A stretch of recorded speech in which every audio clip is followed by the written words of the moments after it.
Dia imannya luar biasa. Nah saudara, ketika dokter memvonis, saya tuh berkata gini, saya sudah ke sekolah minggu waktu itu. Saya bilang, saya bilang, kenapa waktu Hawa mau ambil buah itu, ini logika anak-anak, tangannya kok nggak dibuat kaku saja sehingga nggak bisa metik? Boleh nggak mikir gitu saudara? Bisa nggak papa buat itu? Bisa. Sakit lagi, aduh kok sakit itu saya nggak bisa apa-apa saudara. Dalam saya sakit saya mikir, papa kalau memang gara-gara 2 orang itu dosa masuk dan semua kami menderita, ini logika saya, anak-anak, kenapa papa nggak bunuh mereka terus buat lagi? Saya bersyukur dikasih logika seperti itu. Tapi jelas nggak ada jawabannya karena saya masih anak-anak. Nah, ketika saya ngotori buku foto papa saya itu, terjawab semuanya. Ketika buku itu kotor berminyak gara-gara tangan saya, kenapa papa saya nggak bunuh saya terus buat lagi? Ngerti nggak saudara? Kenapa? Nah, karena anak. Karena anak. Ingat, mantan istri ada banyak, mantan suami juga banyak. Tahu kata mantan ya? Tapi mantan anak nggak ada. Maka itu Tuhan benci perceraian. Karena buat anak-anak, kiamat itu nggak nunggu 2012, kesuwen, kelamaan. Buat anak-anak, kiamat itu kalau mereka dengar pertanyaan dari papa mamanya, kamu mau ikut mama atau ikut papa? Itu kiamat buat anak-anak. Katakan amin. Maka itu jangan bercerai. Kasihan mereka. Hancur hidup mereka kalau suruh milih ikut papa atau ikut mama. Nggak bisa. Anak-anak nggak bisa milih. Harus ikut dua-duanya. Maka itu ketika papa datang kepada Adam dan Hawa, ketika Yesus bertemu dengan Petrus, sanksi dosa ada. Adam dan Hawa diusir dari taman itu. Hukuman tetap ada. Tapi namanya papa tetap papa. Kolose 3:25 coba lihat itu. Jadi kasihnya hebat kepada kita. Tapi kalau kita salah, konsekuensi pasti ada. Amin. Pasti ada itu. Jadi dalam hidup ini saudara, kita harus tahu bagaimana hubungan kita dengan Bapa di surga. Barang siapa berbuat dosa, berbuat kesalahan, dia akan apa? Menanggung kesalahan itu. Karena Bapa tidak memandang orang. Nggak pilih bulu istilahnya. Salah-salah. Tapi kasih tetap kasih. Katakan amin. Dia sayang kita. Jadi hubungan ini yang Papa mau tetap ada dengan kita semuanya.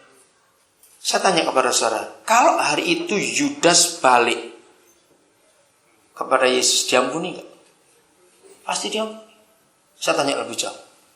Seandainya kita sempat tahu Hitler yang sekejam itu, dan hari itu dia bertobat, Tuhan terima tidak? Terima. Itu Papa kita. Maka itu jangan pernah kita takut untuk berjumpa dengan dia kapan saja. Kalau salah jangan lari. Ayo malah mendekat. Papa akan peluk kita pasti. Akibat dosa akan tetap ada dalam diri kita. Kita harus tanggung. Kita nggak bisa hindari itu. Tapi kasihnya, pengampunnya tetap ada dengan kita semuanya. Maka itu dalam hidup ini saudara, kita harus tahu hubungan ini. Apa? Kalau ada di antara saudara sampai hari ini belum pernah menikmati, mengalami hubungan itu, biar hari ini kita mengalami. Dia itu Papa yang baik. Nikmati betul. Walaupun kita sudah tua, jangan takut. Dia tetap mau sayang kita. Ingat Yesaya 4:46 itu. Satu-satunya Tuhan yang berkata, sampai masa tuamu, rambutmu sudah putih pun, aku tetap gendong kamu. Bayangkan. Papa seperti itu kepada kita. Sudah tua tetap digendong juga. Makanya itu. Itu Papa kita. Enak sekali. Jadi kalau saudara belum pernah mengalami, ayo mulai hari ini kita alami. Siapa yang ingat ayat itu? Yesaya berapa? Coba kita lihat. 4 rasanya. Ayo kita cari supaya saudara yang merasa kesepian, jauh dari siapa-siapa, hari ini ada Papa yang baik. Yesaya berapa? 44 atau 46 itu ya? Coba kita lihat lagi. Kita lihat Yesaya 46 ayat yang keempat. Ya. Sampai masa tuamu aku tetap diam, dan sampai masa putih rambutmu aku menggendong kamu. Hebat sekali. Aku telah melakukannya. Sudah pernah gendong kita. Dan mau menanggung kamu terus. Aku mau memikul kamu dan menyelamatkanmu. Katakan amin, saudara. Itu Papa. Maka tuh jangan kenali Papa kita dengan konsep agama. Nanti kita selalu ketakutan kalau ketemu dengan dia. Enggak. Dia itu Papa yang baik buat kita semuanya. Nikmati persekutuan itu. Karena kebaikan-kebaikannya yang ada dalam diri kita. Oke? Kita buka kitab Bilangan. Suatu hari Musa pernah punya pengalaman capek sekali memimpin orang-orang Israel yang susah diatur itu. Dia sempat marah kepada Tuhan. Bilangan pasal yang ke-14. Ini pengalaman Musa. Lalu segenap umat itu mengeluarkan suara nyaring. Dan bangsa itu menangis pada malam itu juga. Nanti pulang saudara cari di Bilangan pasal 1. Itu ditulis jumlah yang dibawa keluar oleh Musa. Laki-laki, anak laki yang umurnya 20 tahun ke atas.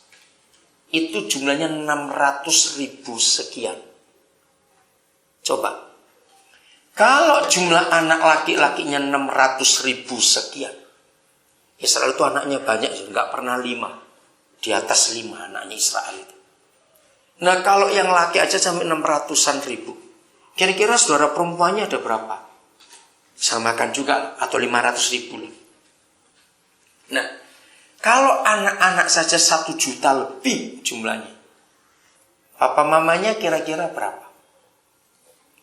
Berapa papa mama? Jangan, kalau dibagi 10 dah. Ya, 1.100.000 dibagi 10. Jadi berapa orang tua itu kira-kira? 10 itu. 10.000. 110.000. Itu papa mama atau satu pasang? Satu pasang. 110.000 ya orang tuanya ya. Nah itu makanya 100 oke. Jadi sudah berapa itu? 2 juta sekian. Oke. Belum yang kecil-kecil nggak dihitung. Karena itu kan cuma 20 tahun ke atas. Belum kakek neneknya. Ayo. Jadi kira-kira 3 jutaan. Baca baik-baik ayat 1.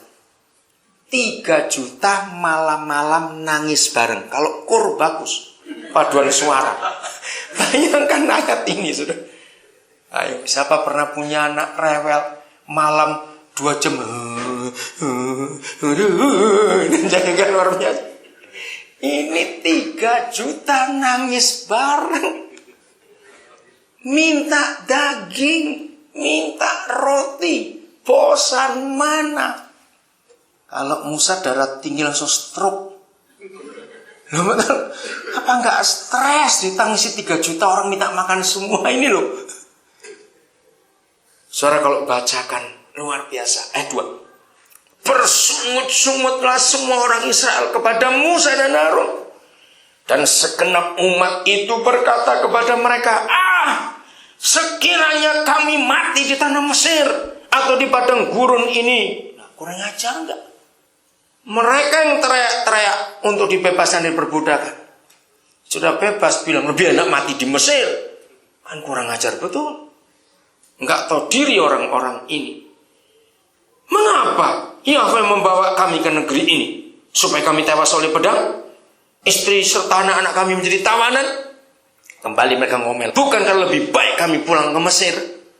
Dan mereka berkata seorang kepada yang lain, baiklah kita mengangkat seorang pemimpin.